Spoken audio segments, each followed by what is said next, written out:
popularity in the commentary sphere of Dilbert creator Scott Adams has always been perplexing to me. I know he's written a couple of political books ever since 2015 came along, and he was somewhat of a Trump supporter, I guess, or something like that. He wrote a couple of books, and people seem to like them, but it always struck me as just somebody attaching themselves to the right's love of celebrity, even somebody as inconsequential as Scott Adams. But I also know that he got into it with Andrew Tate on Twitter a couple years back, and Tate lampooned him. If you know anything about the Emergency Meeting podcast, there's a mannequin that's sometimes on the show if you watch older episodes. The name of that mannequin is Scott Adams' ex-wife. Shit is hilarious. But now, all of a sudden, Scott Adams has been saying some things that you're not supposed to say out loud. It's like, I don't even know, man. We got the clip pulled up here in a second, but now he's getting canceled, so maybe he's on to something? I don't know, because whenever I see somebody get canceled or being branded a racist, 9 times out of 10, you listen to everything in context. It just ends up just being based. But we'll see. Newspaper comic strip Dilbert gets canceled after its creator is branded racist for warning white people to get the fuck away from black people. But do you love black people, Scott? You love them?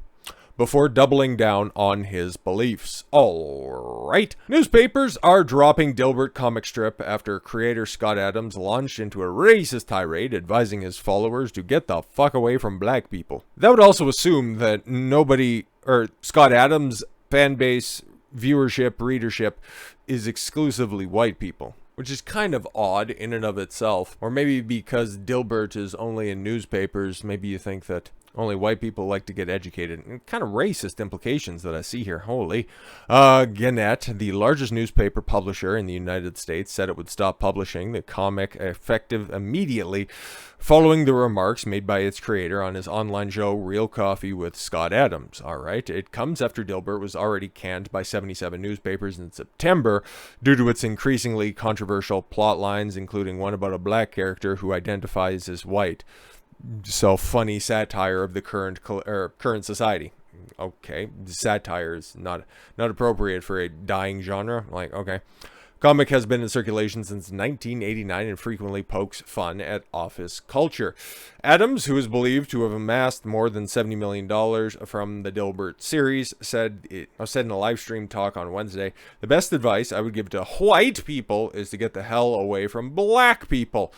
I'm sure that there's probably more context to it, and it's about a 2-minute long clip that Ryan Dawson clipped out. Shout out to him. Oh, I'm sorry, just about 3-minute long clip. For reference, as of right now, prior to recording, I haven't listened to this at all whatsoever. So we're going to figure this out in real time. See if there's any validity to this claim. Like, I've only heard Scott Adams talk a couple of times. Like, this isn't me covering for him or anything like that. He can say whatever the fuck he wants. Like, I legitimately don't care. I'm just giving you proper context and all this stuff. So, let's see. Why don't we do this? Why don't we just do this right? So if nearly half of all blacks are not okay with white people, according to this poll, not according to me. Oh, okay. According to this poll. Yeah, he's referencing, and I think we'll bring it up here in a little bit, there was a poll that was put out by somebody asking black people, what do you think about the statement, white lives matter? 54% of people said that they don't agree with that, or they think that it's a racist statement. That's what he's making reference to. That's a hate group. That's a hate group. Oh. And I don't want to have anything to do with them. Okay. And I would say, based on the current way things are going, the best advice I would give to white people is to get the hell away from black people. Just get the fuck away.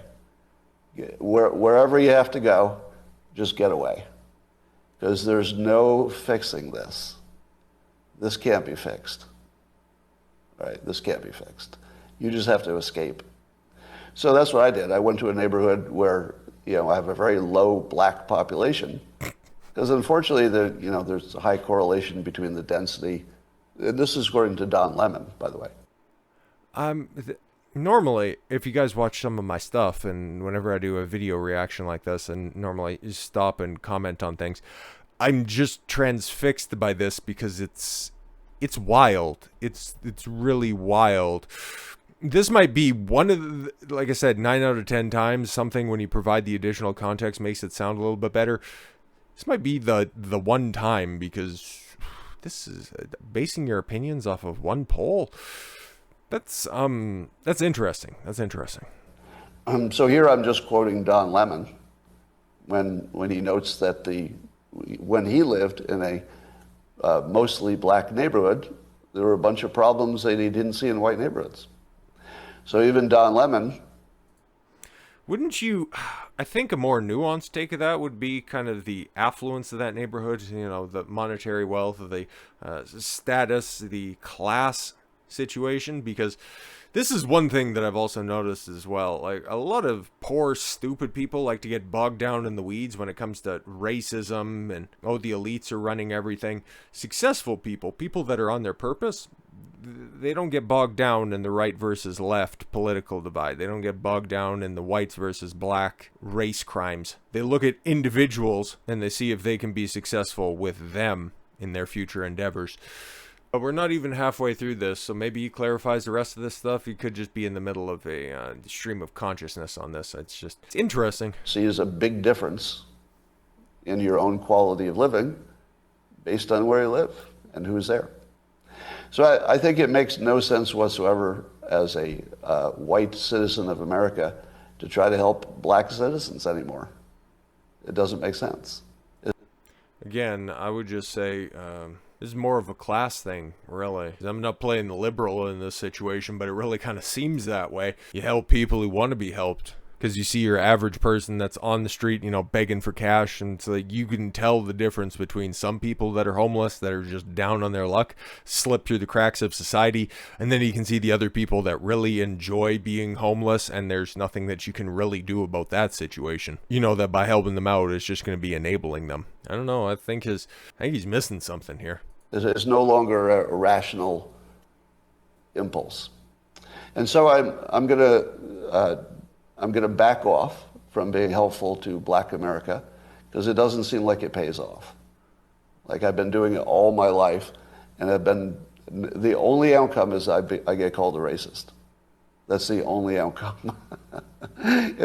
Well, most of the charity is kind of a scam to begin with. You just help the individual who needs it instead of just these groups where only like a 10% of your actual money that you send out there. UNICEF, what's his nuts there? Bono from U2, like his red charity, like 9% of the proceeds actually make it to Africa. Now, if you don't know exactly where your money's going, chances are you're just enriching the life of some rich white lady that's sitting in some C-suite office, and that it's never getting down there to help the people that actually need it. Unless you're doing direct intervention, I would say that should apply to just about all charity work, but hey, to each their own, I guess. It makes no sense to help black Americans if you're white. It's over. Don't even think it's worth trying. Totally not trying. Right. And there we go. Okay. You didn't expect that today, did you? No. What? But those who don't want to focus on education, you just need to get away from them. Just get as much distance as you can. Okay. That's my recommendation. Yeah, see, that's a little bit better from there. Now he's just talking about people that don't want to get educated, don't want to be helped. That's different. But if you just want to simply put it as black versus white, that's just the stupid person's interpretation of the cultural divide that's out there. Hey, you're entitled to your opinion. It's just opinions can also be wrong. And I'm also really sick of seeing video after video of black Americans beating up non-black citizens. So would that be all right if it's just simply black on black crime? If you take a look at the FBI crime statistics, oh no, I might be racist for thing, whatever. That's the biggest demographic of violent crime that happens, black on black crime. The hell, it's probably going, if you hear off in the distance right now, you might hear a shooting in Chicago happening, and chances are that's on the south side between a black guy and another black guy. But the white liberals looking to cancel the crazy old man and his goofy ass unfunny comic. Why don't you just address that instead of getting butthurt by this? But to each their own, I guess. It seems like there's a lot of idiocy that's going on in this situation. I realize it's anecdotal, and it doesn't give me a full picture of what's happening. Okay, see, he does add a little bit of context, but you already made those big sweeping statements. I don't know where these edits come through, right? Like, I don't know if he's saying this beforehand or after, but he's already saying white people get away from black people, and then now he's saying it's on an individualist basis. Okay. But every damn day I look on social media and there's some black person beating the shit out of some white person. I'm kind of over it. I'm over it, right? So I quit.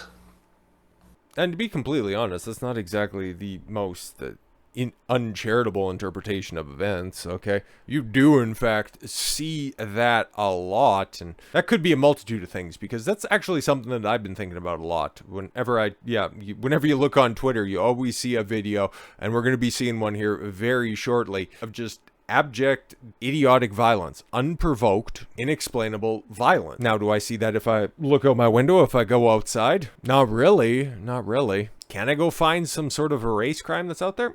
Chances are, probably could. Go wander through your local Walmart, you're likely to see somebody yelling at somebody else, so ask and you shall receive, and seek and you shall find. Kind of all contingent on the people that you follow, the people that you follow, and kind of the way of social media. They want you kept in this perpetual rage cycle where they're going to show you something that you engage with, and then they're just going to put it on there perpetually.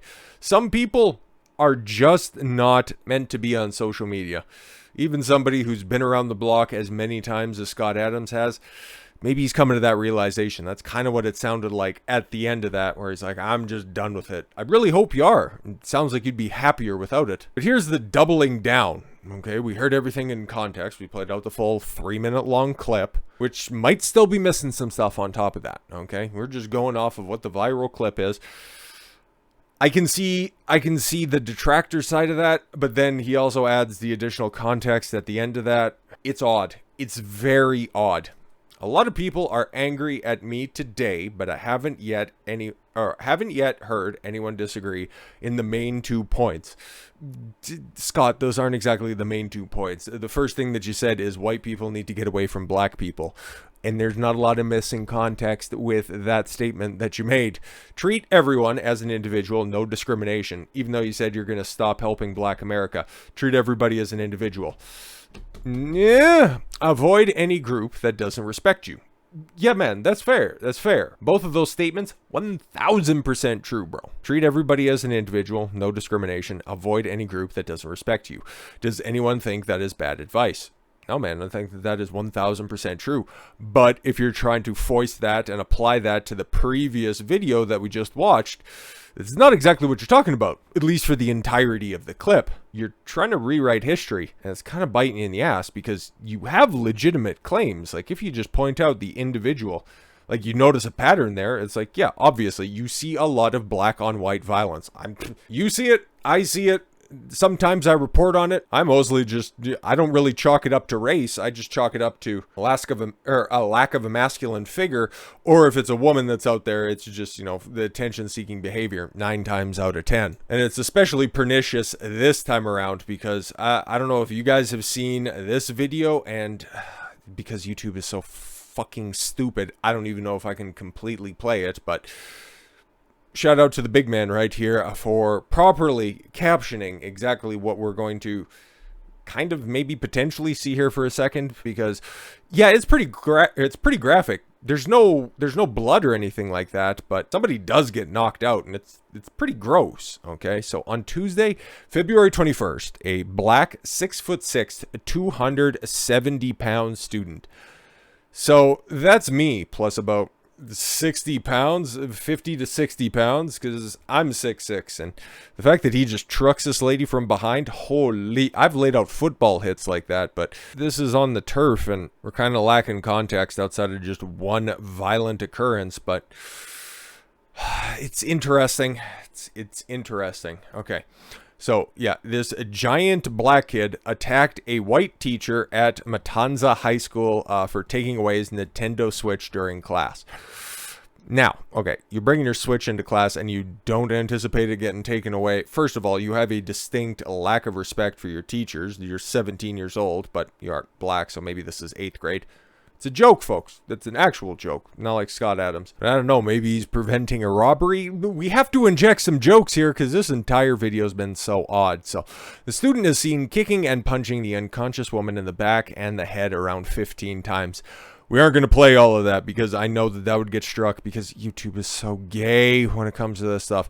When the student was escorted away by deputies, he spit at the teacher and made comments that when he comes back, he's going to kill her.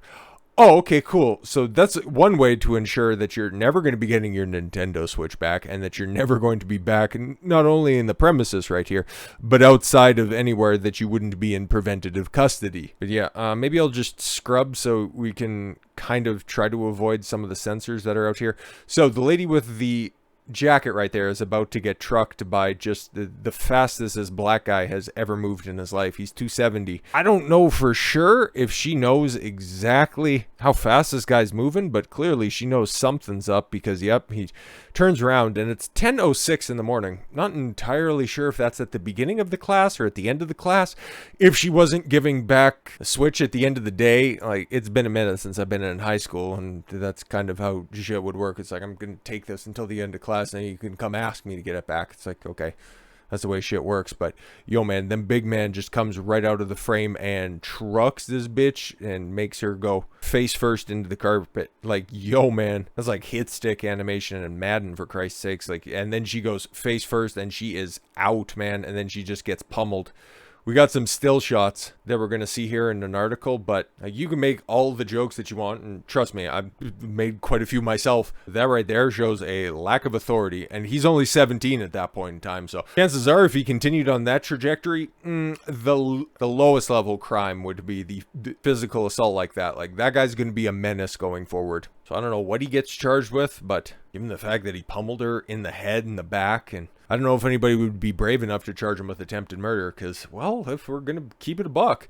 Teacher's aide, 57, who was brutally beaten by a 6'6" teen student. Are we not going to put in any other descriptors? But okay.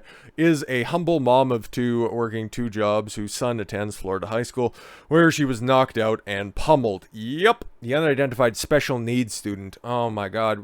Like earlier today, I got into a back and forth with some broad who was just trying to stand for Britney Spears. I was like, she's having her most recent meltdown where she just looks like an absolute nut job, and somebody was running cover for her. I forget exactly whose tweet it was that I responded to. It might have been Sargon's. It might have been Carl Benjamin's. Okay. He's trying to say, oh, she's a victim. Yeah, I think it was Carl's, by the way. Yeah, it was. Like, oh, she's a victim. It's like, she's 40. She continues to surround herself by enablers. She is totally 100% within her own capacity to be making smart decisions, but she's ostracized her kids from her life. She continues to post nude content all over Instagram. She gets her accounts banned. She gets them back. She lives a life without consequence because nobody has ever told her no. And then this just fucking white knight that's out there is like, oh, didn't you know about her conservatorship? It's like, yeah, she was placed in that after she went fucking mental beforehand. Like, let's not rewrite history here for a second. She was a fully functional adult, still acting the exact same way beforehand and then afterwards. So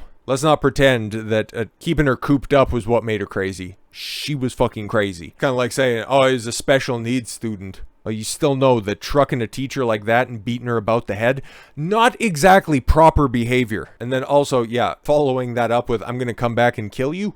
What are you going to try to say? That he's not in charge of his person? Well, if that's the case, there's a cell and a warden that'll make sure that he gets all the help that he needs. Joan Nadich. Joa? Who the hell is Joa? No, Joan Nadich of Palm Coast, Florida, was thrown to the ground. No, that bitch was hit stick to the ground and knocked unconscious by an unidentified teen student on Tuesday. But you guys got a picture of him. Is he really that unidentified? A mother of two who has a son, Morgan, a senior who attends the high school, and a daughter who graduated in 2013. She has worked for Flagler County Schools since 2004 and worked at Matanzas since 2012. Joan is humble, single mom. Sheriff Ricky Staley told Wesh 2, this could have been a homicide. Yeah, man. And there's our perp right there. Think of that what you will. But yeah, we got some still shots, which we should be fine on that one. So yeah, as he trucks her right around the corner. And then, yeah, starts kicking her in the head until some good students decide to rush over. That's a great still frame right there. Pushed to the ground. Pushed to the ground. That's the type of kid gloves that you want to handle the situation with. It's like, no, he tried real hard to kill her. Let's call it that. And yeah, it took how many different students? And this chick right here walking the other way is like, I ain't dealing with that stuff. Like, if you watch the video and in full, she just looks back and keeps walking. It's like, I ain't sticking my neck out for this. Matanza High School said it had no comment when contacted by the Daily Mail. Really? Flagler School Board did say a meeting after this event that they have made it a high priority to go over the policy to help with this. Oh, interesting. Creating a safe learning and working environment on our campus is critical. Violence is never an appropriate reaction. Oh, thanks, Super Nintendo, Kathy. Yuck. After the attack, mental health advocate Sue Urban, whose 17-year-old son Nicholas graduated from Matanza High School before taking his own life, responded to the incident claiming it wasn't his fault despite swift backlash. Are you fucking kidding me? These people's actions, not saying black people, but you want to say a violent person has a mental disorder and they aren't responsible for their own actions and they run a risk of attacking somebody at the moment's notice at a trigger of nobody's understanding but their own. Why are they allowed to be out in society? I'm asking that question. If you don't think that they're responsible for their own actions and you're supposed to be creating a safe learning and working environment, how can you have them out there? I'm just asking. This is a mental health issue. No, it's a 54-year-old lady laid out on the ground being kicked, stomped, and beaten about the head by somebody who wants to come back and kill her. Let's not downplay that. It's a mental health issue. This is the problem with our system. It's broken. No, her skull could be broken. Okay? Urban, who also has a stepson, the same behavioral wing as the boy in the video, told the Daily Mail on Friday that the special wing is for children that are not in the general population of the high school, for very good fucking reason, and that her son and the boy were the school friends in separate classes. Oh, great. So I guess your son was on just a little bit longer of a shot clock. It's like, hey, you guys, want to get together and play Mario Kart after school? It's like, no, that bitch teacher decided to take my Switch, but you better not have beaten him in a race either. Holy. But yeah, he told, remember, he's not responsible for his own actions, but he also knew that, fuck you, I don't want to go to jail. I have more important things to do. And get all 120 stars in Mario Odyssey? Like, what? Come on. That child should not have been transported to jail. He should have been transported to a mental health facility. Yeah, I don't really think so. You're 17 years old. You had the wherewithal to put a threat on somebody's life, to stomp them out. Please stop labeling this child as a monster. Yes, his size is a big factor. Yeah, and that's something. As a big guy, okay, even if you're provoked, you gotta hold back, because as somebody who's been provoked by a bunch of smaller, very entitled people, that's why you also have to be sharp and a very cunning linguist, because the moment you put hands or you grip up somebody, they know your strength off rip. And if you decide to cock back and fucking try to touch the back of their skull through the front, well, there's going to be significant consequences. You will not be afforded the same treatment as equally sized individuals. There's weight classes in combat sports for a reason. It's a 54-year-old woman, 17-year-old, 6'6", 270, 280 kid running full force at him, or at her, sorry. Please stop labeling this child as a monster. Yeah. Well, these kids are given extra attention in those classes, and he decided to use all of that extra attention to pull out a Nintendo Switch and disregard that special attention. How are we not paying attention to that? Given leeway to have these devices, they are given leeway to have these devices, so when they do lose their tempers or they do get into a mental space, they can have those switches or phones as their comfort devices so they can calm down. Well, if somebody's on a hair trigger like that, let's just say that they should be in higher security teaching facilities. Despite her strong position, she faced swift backlash, with many claiming the child should be charged as an adult and face jail time. Yeah, man. I don't know who that is. Kimberly Rosina told the Mail, one reason I'm so vocal is because the identities have not been released. Care more about whether an innocent woman than I do a predator. Oh, what? Now we're just going to get back into the whole, the injured woman. Target really doesn't much matter. That was attempted murder. That was at least assault and battery. At least assault and battery. Another woman, Karen Puka, said the video was concerning, that she would love to hear how the MHS leadership is handling such nonsense. Yeah. Another C.H. Crawley said put him in prison for assault and attempted murder. Assault charges likely should be levied. Attempted murder, I could really see it, man. And then especially the comments afterwards. If you were to take out the ages from the scenario, if you would have seen that video play out in real time, everything that goes on afterwards, everything fully in context, I think you could reasonably charge attempted murder. I really do. So yeah, I seen that clog up my Twitter feed for the past couple of days, and well, if that's the type of shit that Scott Adams is seeing all the time, I can understand why he would go on such a rampage like he did. It doesn't make either positions any more tenable. That kid should be in jail, and if Scott just simply sticks to his clarification tweet and not so much his original statements, everybody would be in a better position. So I guess we'll see where the student ultimately lands, and hopefully there's no long-term consequences for any of the violence that was inflicted on the teacher. So with all that said, thank you all very much for the gift of your time. I've been Don Consuelo. I want you to follow your gut and get after it. Take care, everyone.